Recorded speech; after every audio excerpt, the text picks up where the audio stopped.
The dust-laden wind carried the sound of a woman's desperate sobs across the barren plains of Wyoming Territory, 1878.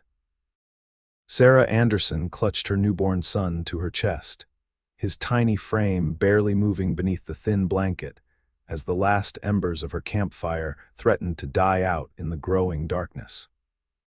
She had fled west after her husband's death, hoping for a new beginning, only to find herself alone, giving birth in a hastily erected shelter with nothing but determination and prayers to guide her through.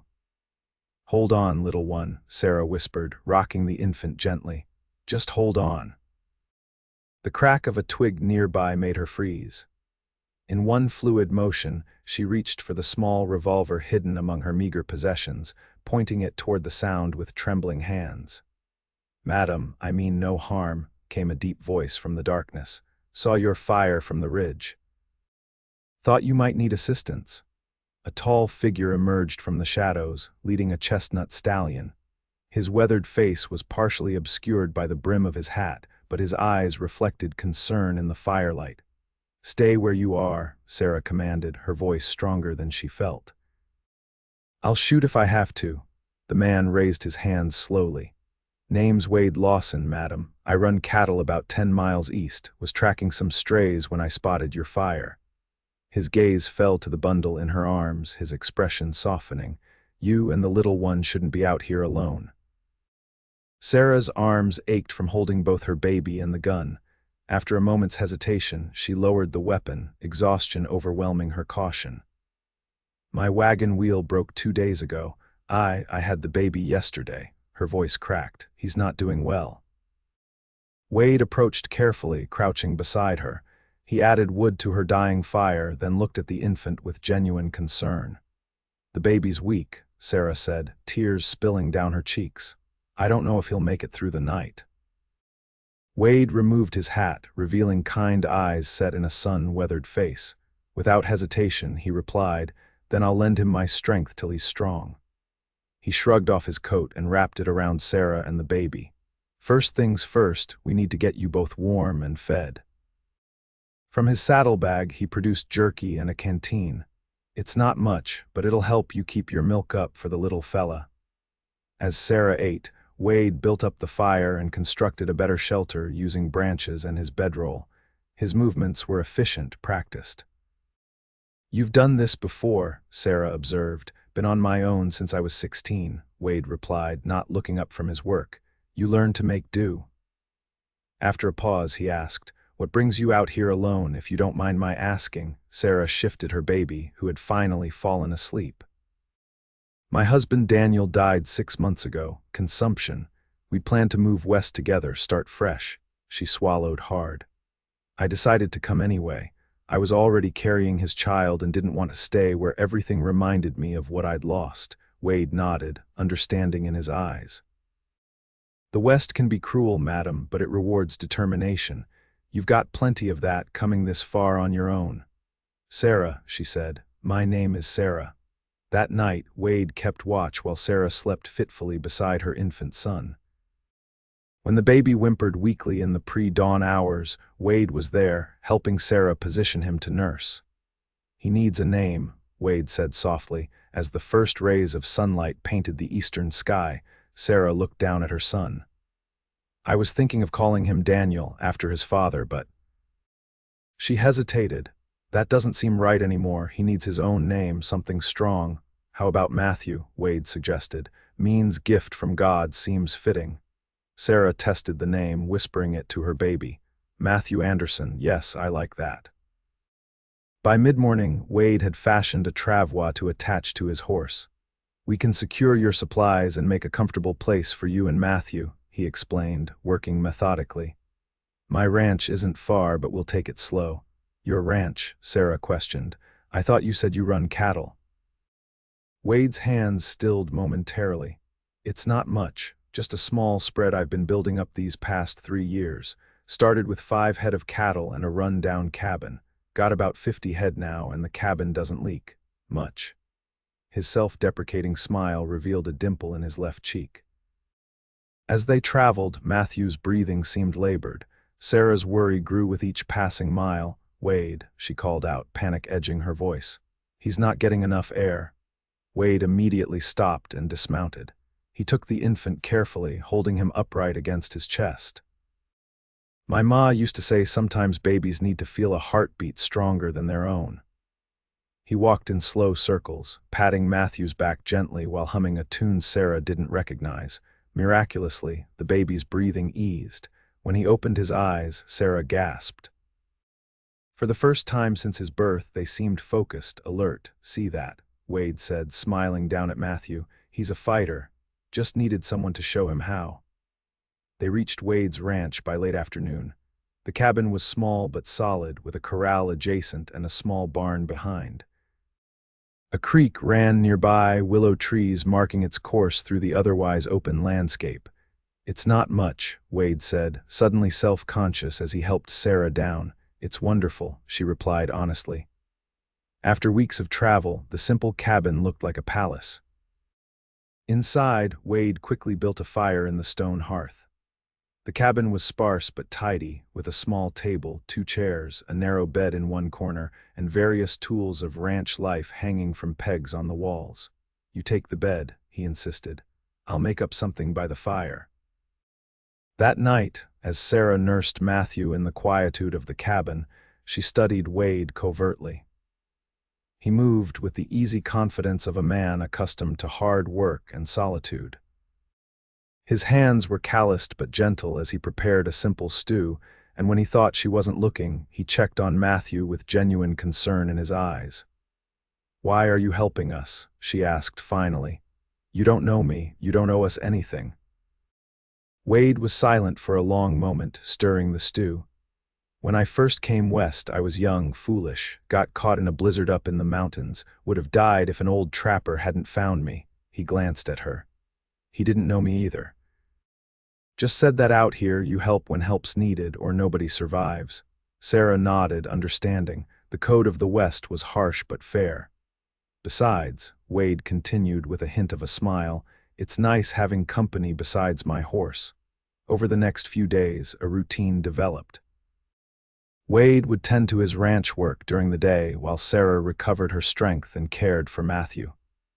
In the evenings, they would share meals and talk. Wade was surprisingly well-read for a rancher, and Sarah discovered he'd been a schoolteacher back east before coming west.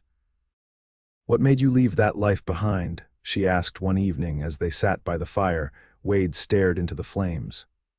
"My fiancé died, cholera. After that, the classroom felt stifling. I needed open spaces, work that would exhaust me enough to sleep without dreams." Sarah reached across the table and touched his hand briefly. "I'm sorry." "It was 8 years ago," he said with a small shrug, but his eyes told a different story. "What about you? What did you do before?" "Before I became a widow with a newborn," she finished with a sad smile. "I assisted my father in his medical practice. He taught me a great deal about healing, though he never formally trained me. It wasn't proper for women," he said, "but he needed the help." Wade nodded thoughtfully. "That's valuable knowledge out here. Nearest doctor is in Laramie, 2 days' ride." Matthew grew stronger each day. Wade fashioned a cradle from a wooden crate, lining it with the softest fabrics he could find. He seemed almost embarrassed by his obvious attachment to the infant, but Sarah found it endearing. One morning, as Wade held Matthew while Sarah prepared breakfast, he looked up to find her watching them with an unreadable expression. "I should be moving on soon," she said abruptly. "We've imposed on your kindness too long." Wade's arms tightened slightly around the baby. "Where would you go?" "I was headed to Oregon," Sarah admitted. "Daniel's brother has land there. He offered us a place." "That's another 1,000 miles, Wade said, his voice carefully neutral. "Winter's coming. Mountain passes will be dangerous with a baby." After a pause, he added, "You could stay. At least until spring." Sarah wanted to refuse to maintain her independence, but the thought of continuing her journey alone with Matthew filled her with dread. "I don't want charity." "It's not charity," Wade insisted. "I could use the help around here." And he hesitated, then continued more softly, "It's been good, not being alone." So they agreed. Sarah would stay through the winter, helping with household tasks and using her medical knowledge for the cattle when needed. Wade would continue teaching her about ranch life and help with Matthew. The arrangement worked well. Sarah learned to milk the cow Wade kept for fresh dairy, to churn butter, and even to help with branding the new calves. Wade expanded the cabin, adding a small second room for Sarah and Matthew, working through the shortening days to finish before the first snow. Their first true test came in late October when a brutal storm swept down from the north. Wind howled around the cabin corners as Wade rushed to secure the livestock in the barn. "This is early for such a storm," Sarah said worriedly when he returned, covered in snow and shivering. She helped him remove his frozen coat and pushed him toward the fire. "Nature doesn't follow schedules out here," Wade replied, his teeth chattering. "We might be in for a hard winter." That night, as the temperature plummeted, they brought Matthew's cradle closer to the fire. Wade insisted on sleeping by the door where drafts were worst, to give Sarah and the baby the warmest spot. Near midnight, Sarah woke to Matthew's cries. As she tended to him, she glanced toward Wade's bedroll and frowned. Even in sleep, he was shivering violently. "Wade," she called softly. When he didn't respond, she moved closer and touched his forehead. It was burning hot despite the cold. "Wade," she said more urgently, shaking his shoulder. He opened his eyes, which were glazed with fever. "Sarah, is Matthew all right?" "He's fine, but you're not," she said firmly. "You've caught a chill that's turning to fever. You need to get warmer immediately." Despite his weak protests, Sarah insisted he move to the bed while she prepared willow bark tea and cold compresses for his fever. For 2 days, Wade drifted in and out of consciousness while Sarah tended to both him and Matthew, snatching sleep when she could. On the third night, Wade's fever broke. Sarah found him awake, watching her as she rocked Matthew by the fire. "You saved my life," he said hoarsely. Sarah smiled, relief flooding through her. "I just returned the favor." As Wade recovered, something shifted between them. The careful distance they'd maintained began to dissolve. Their hands would brush as they passed items at the table. Their gazes would linger a moment longer than necessary. Neither spoke of it, but both felt the change. Matthew thrived under their combined care. By December, he was a robust, smiling baby who delighted in Wade's deep voice and reached for him whenever he entered the room. "He thinks you're his father," Sarah remarked one evening, watching Wade bounce Matthew on his knee. Wade stilled, his expression suddenly vulnerable. "I hope that doesn't trouble you." "No," Sarah said honestly, "it comforts me." Christmas approached, bringing with it memories both sweet and painful for them both. One evening, Wade returned from checking his traps with a small pine tree. "Thought we might need this," he said, somewhat bashfully, "for the boy." Together, they decorated the tree with strings of dried berries, pine cones, and small carved wooden animals Wade had been secretly making. When Matthew reached for the bright red berries, his delighted laughter filled the cabin. "I haven't heard you laugh like that before," Wade observed later. As Sarah tucked Matthew into his cradle, Sarah looked up, surprised. "I suppose I haven't had much reason to." "You have a beautiful laugh," Wade said simply. On Christmas Eve, after Matthew was asleep, Wade presented Sarah with a small package wrapped in a scrap of clean cloth. "It's not much," he said, uncharacteristically nervous. Inside was a delicate silver locket.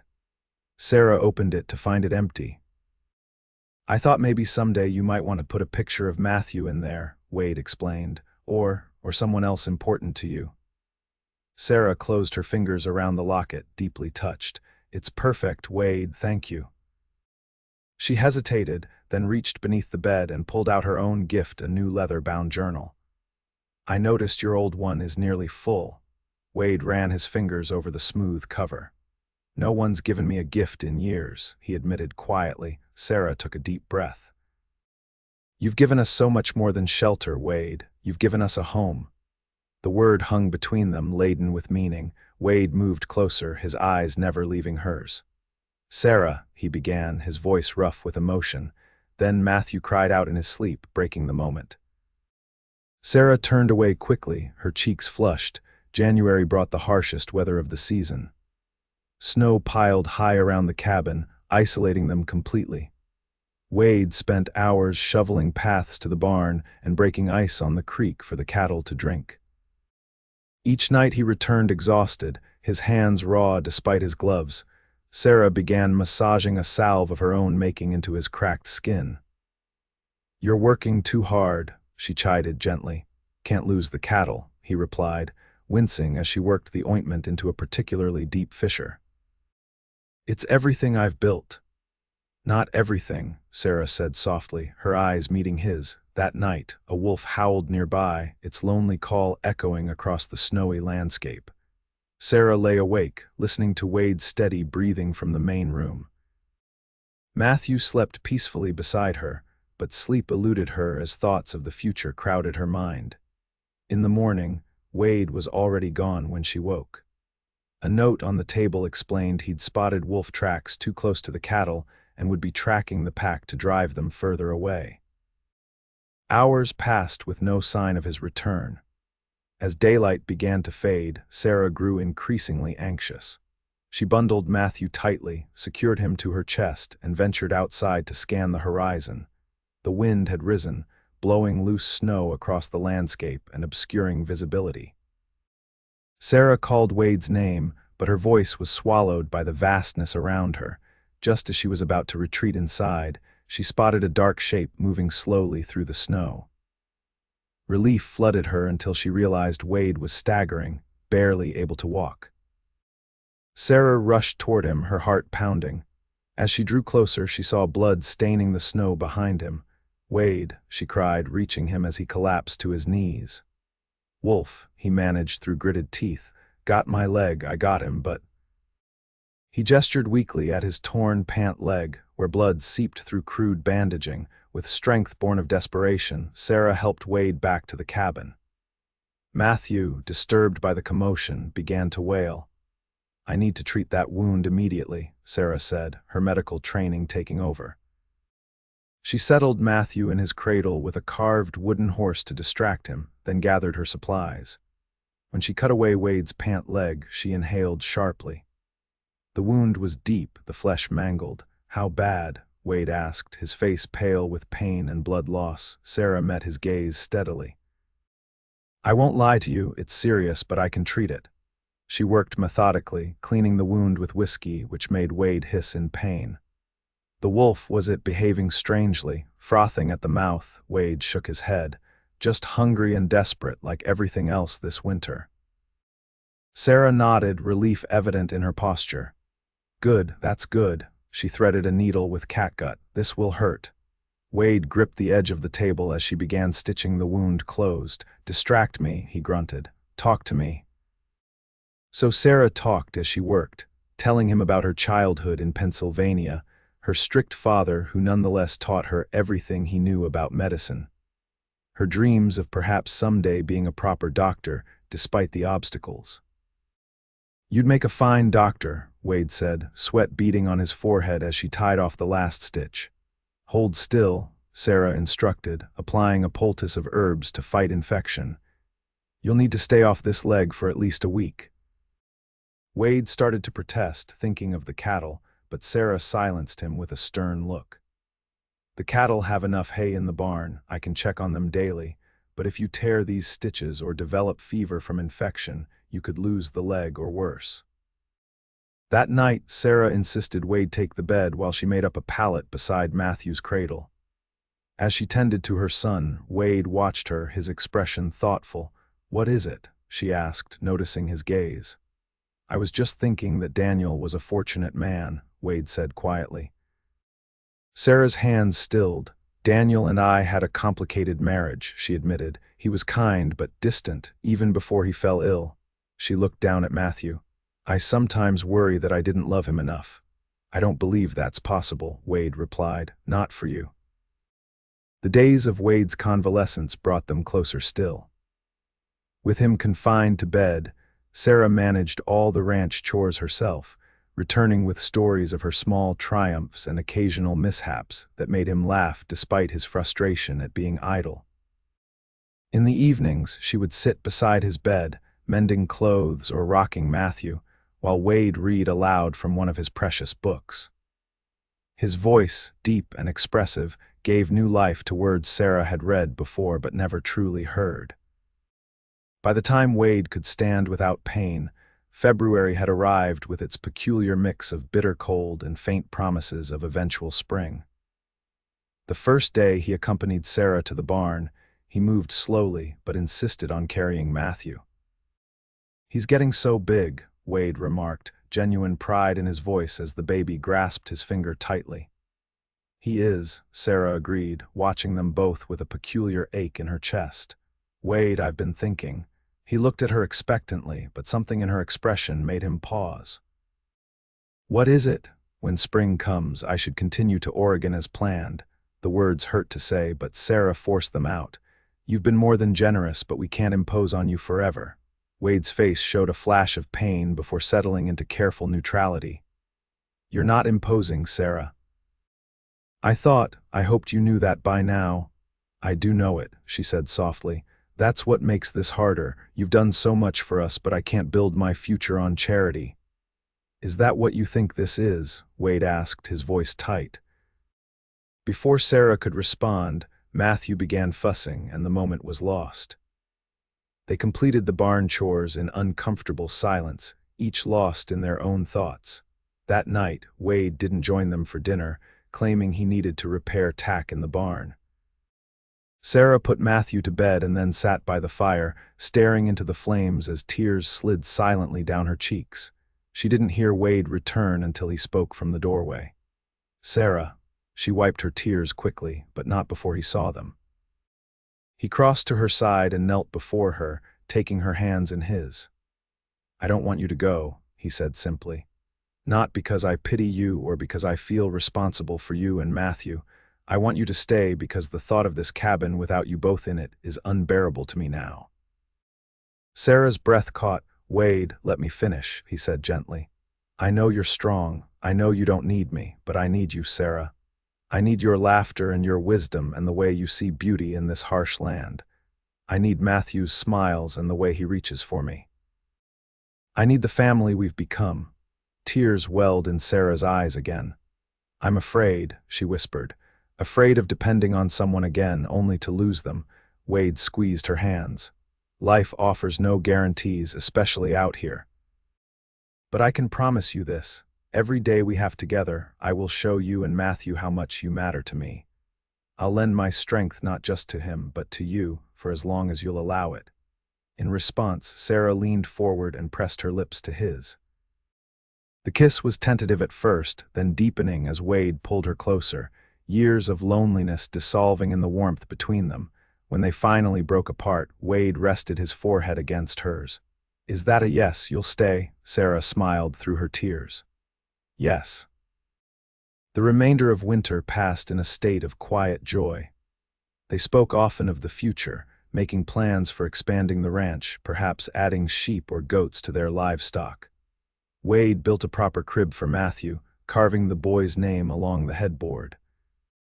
As March brought the first thaws, Wade became increasingly nervous, often riding out alone and returning preoccupied. When Sarah questioned him, he would smile distractingly and change the subject. One clear morning, Wade announced he needed to ride into town for supplies. "I might be gone overnight," he said, avoiding her eyes. "Will you be all right?" Sarah narrowed her eyes suspiciously. "We'll be fine." "Wade Lawson, what are you up to?" He kissed her quickly. "Nothing bad, I promise, just some business that needs attending." 2 days later, Wade returned with his packhorse laden with supplies and a visitor. Sarah was hanging laundry when she heard the approaching horses and turned to see Wade riding alongside a silver-haired man in a black coat. "Sarah," Wade called, dismounting quickly, "this is Judge Wilson from Laramie." Sarah smoothed her apron self-consciously, wondering why Wade had brought a judge to their home. The older man tipped his hat respectfully. "Mrs. Anderson, a pleasure to meet you." Mr. Lawson has spoken very highly of you. Wade led the horses to the corral, then returned, fidgeting with his hat in his hands. Sarah, that is we, he took a deep breath. I asked Judge Wilson to come because I was hoping he might perform a marriage ceremony. If you're willing. Sarah's hand flew to her mouth. Wade, I should have asked properly first, he said quickly. I just thought if you said yes, it would be good to have him here already, and if you said no, he stopped, swallowing hard. Please say something. You went all the way to Laramie to bring back a judge so you could marry me? Sarah asked, her voice filled with wonder. I did, Wade confirmed, looking increasingly uncertain. Was that wrong? Sarah laughed, tears of joy spilling down her cheeks. It was perfect. She turned to the judge. How soon can you perform the ceremony? Judge Wilson smiled broadly. Whenever you're ready, young lady. I've come all this way, after all. They were married that afternoon in front of the cabin, with Matthew watching wide-eyed from his basket. Wade had even remembered to purchase simple gold bands in town, which they exchanged with hands that trembled slightly with emotion. By the power vested in me by the Wyoming Territory, Judge Wilson proclaimed, I now pronounce you husband and wife. Wade kissed Sarah tenderly, then lifted Matthew into his arms. We're a proper family now, little one, he said, his voice thick with emotion. That evening, after the judge had departed for the nearest neighbor's ranch where he would spend the night, Sarah and Wade sat on the cabin porch watching the sunset paint the plains in gold and crimson. Matthew slept peacefully inside, exhausted from the day's excitement. Mrs. Lawson, Wade said, testing the name with evident satisfaction. Has a nice ring to it. It does, Sarah agreed, leaning against his shoulder. Though I'll need to practice signing it. Wade wrapped his arm around her. You know, when I found you that night last summer, I never imagined that you'd end up with a wife and son before spring, Sarah finished, smiling up at him. That I'd find everything I never knew I was looking for, Wade corrected gently. Spring came in earnest, transforming the landscape. Green shoots pushed through the earth, wildflowers dotted the plains, and the creek ran full with snowmelt. Wade and Sarah worked side by side, planting a vegetable garden, repairing winter damage to the corrals, and welcoming new calves to their growing herd. Matthew took his first tottering steps in April, lurching from Sarah to Wade with a look of triumphant glee on his face. His laughter filled the cabin and spilled out into the yard, where Wade was building an addition, a proper bedroom for them, with a smaller room adjacent for Matthew. He'll need siblings eventually, Wade remarked casually one evening as they watched Matthew sleeping. Sarah blushed. Are you so certain? Wade pulled her close. Only if you want it to. I do, she whispered against his lips. Very much. Summer brought both abundance and challenges. The garden flourished under Sarah's care, providing fresh vegetables for their table. Wade's cattle fetched good prices at market, allowing them to purchase materials for further improvements to the ranch. But summer also brought drought, forcing Wade to drive the cattle farther each day for adequate grazing and water. And with the dry conditions came the constant fear of prairie fires. That fear became reality in late July when Sarah spotted smoke on the horizon, while Wade was away checking on a distant section of their growing range. Stay here, he instructed when he returned, hastily gathering tools. If the fire comes this way, take Matthew and ride east toward the creek crossing. The water's low enough to ford safely. Sarah gripped his arm. Be careful, Wade, he kissed her quickly. Always am. Hours passed with Sarah watching the distant smoke anxiously. When Wade finally returned, exhausted and soot-covered but unharmed, she ran to meet him. We stopped it, he reported, accepting the water she offered gratefully. Lost some grazing land but no cattle. The Millers weren't so fortunate their barn caught. The next day, Sarah packed food and medical supplies, and they rode to the neighboring ranch where she treated burns, and Wade helped begin rebuilding the barn. That's what neighbors do, Wade explained to a grateful Mrs. Miller. Sarah and I know what it's like to face hardship alone. You're not alone anymore, though, are you? The older woman observed with a knowing smile. Wade looked across the yard where Sarah was bandaging Mr. Miller's arm while balancing Matthew on her hip. No, madam, he agreed, not anymore. Autumn brought the cattle drive to market, Wade's longest absence since their marriage. Sarah maintained the ranch capably in his absence, even handling a minor crisis when a fox got into their chicken coop. When Wade returned, he brought not only payment for their cattle, but also a rocking horse for Matthew and a beautiful wool shawl for Sarah. Most surprisingly, he also brought letters, one from Sarah's father and another from Daniel's brother in Oregon. How did you get these? Sarah asked, astonished. Set up a post office box in Laramie under both our names, Wade explained. Thought you might want to reconnect now that we're settled. Sarah read her father's letter first, tears forming as she absorbed his words. He wants to meet you, she told Wade. And Matthew. He says he regrets his harsh words when I left. Wade nodded thoughtfully.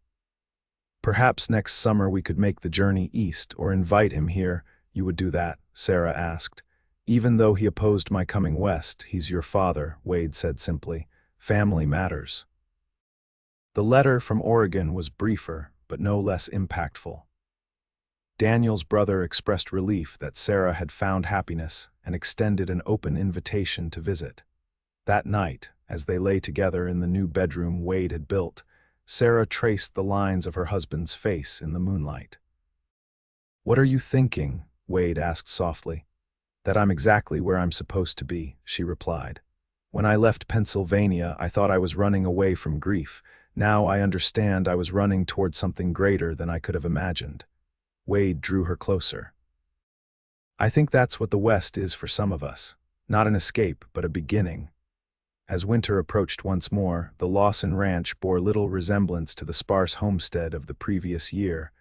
The cabin had nearly doubled in size. The barn housed not only cattle but 2 milk cows, a small flock of chickens, and Wade's faithful horse alongside the sturdy mare he'd purchased for Sarah. Most significantly, it was now home to 4 Lawsons instead of 3. In early October, Sarah had given birth to a daughter they named Elizabeth, after Wade's mother.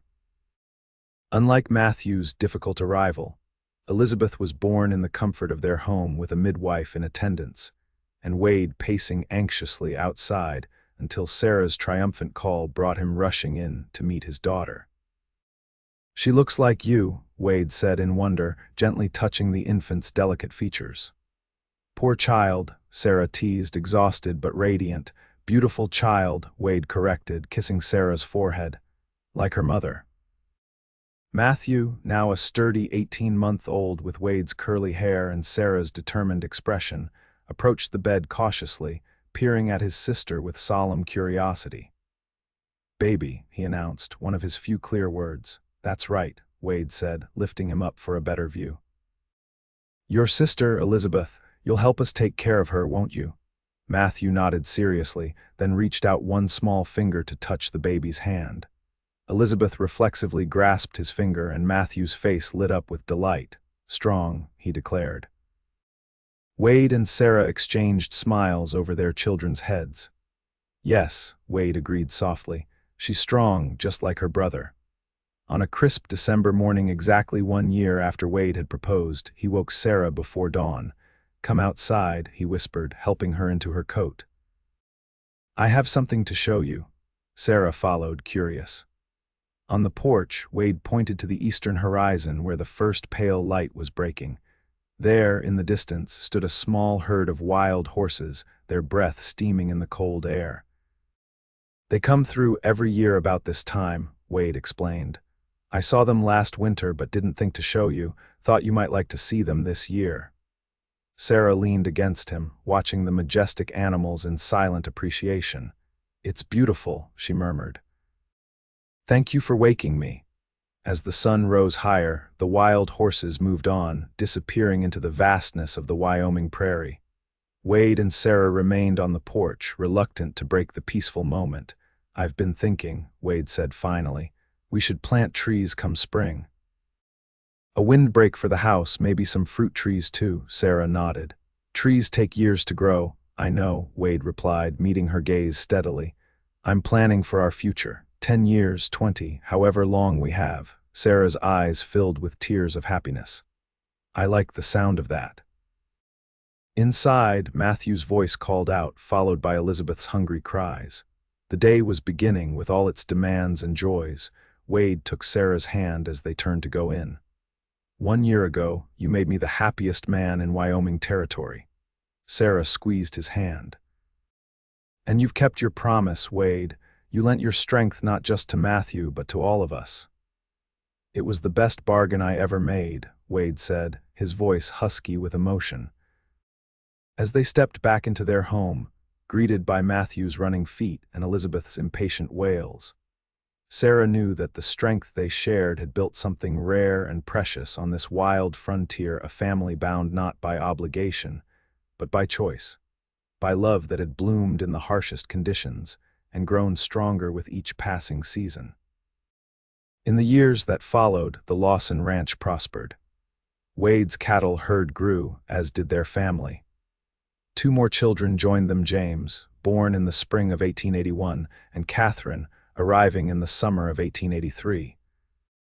Matthew thrived as the oldest, protective of his siblings, and increasingly helpful with ranch chores as he grew. The cabin expanded into a proper house with a stone foundation and glass windows that Sarah polished until they gleamed. Wade planted the trees he'd spoken of, cottonwoods for shade, apple trees that eventually bore fruit, and a single oak sapling that Sarah's father brought all the way from Pennsylvania when he finally visited in 1882. For your children's children, the old doctor said as they planted it together. His initial disapproval of Wade long since transformed into genuine respect and affection.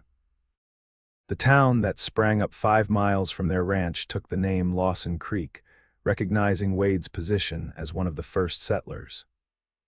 When a school was built, the town council approached Wade about teaching, and he agreed to lessons during the winter months when ranch work was less demanding. Sarah established a small clinic in one room of their home, using the medical knowledge her father had taught her and learning more from books and practical experience. In a region with few doctors, her skills saved lives and earned her the community's gratitude and respect. Matthew, growing into his father's height and his mother's calm competence, showed a gift for working with horses. By the time he was 12, ranchers from miles around brought their most troublesome mounts for him to gentle. Got your way with difficult creatures, Wade told his son proudly. Just like your mother had with me. On Matthew's 15th birthday, Wade took him aside after the family celebration. I have something for you, he said, leading the boy to the corral where a magnificent black stallion stood apart from their other horses. Is that Storm Cloud's colt? Matthew asked in awe, referring to a wild stallion that had roamed the region for years. Wade nodded. Caught him last spring, been working with him special, waiting until you were ready. He handed the lead rope to his son. He's yours now, still needs a name. Matthew approached the spirited horse carefully, speaking in low tones as the animal's ears flicked nervously. After a moment, the stallion lowered his head, allowing Matthew to stroke his neck. I'll call him Strength, Matthew decided, glancing at his father. After what you always say about lending strength until it grows, Wade's throat tightened with emotion. Fitting name. That evening, as Wade and Sarah sat on their porch watching the sunset, a ritual they'd maintained through 15 years of marriage, he took her hand, marveling as always at how perfectly it fit in his. Did you ever imagine this? He asked, gesturing toward their thriving ranch, the distant lights of Lawson Creek, and the sound of their children's laughter from inside. Sarah shook her head, her hair now threaded with silver but her eyes as bright as ever. Never. When I met you, I was just hoping Matthew would survive another day. And I was just a lonely rancher with more cattle than sense, Wade added with a chuckle. No, Sarah corrected gently. You were a good man who saw a woman and child in need and offered exactly what was needed, not just shelter, but strength and hope. Wade kissed her hand. You gave me far more in return, a family, a purpose beyond myself. As darkness fell, they moved inside to the warmth of their home. Elizabeth was reading to young Catherine. James was sketching in the journal Wade had given him for his birthday, and Matthew was carefully whittling a small wooden horse, his hands showing the same patience and skill his father had demonstrated when crafting his cradle 15 years before. Wade caught Sarah's eye across the room, the love between them as strong as ever. They had built this life together, day by day, season by season, lending each other strength through hardships and joys alike. And in the quiet moments like this, surrounded by the family they had created, they found the greatest strength of all, the enduring power of a love that had begun with a simple promise made under the vast Wyoming sky. Then I'll lend him my strength till he's strong.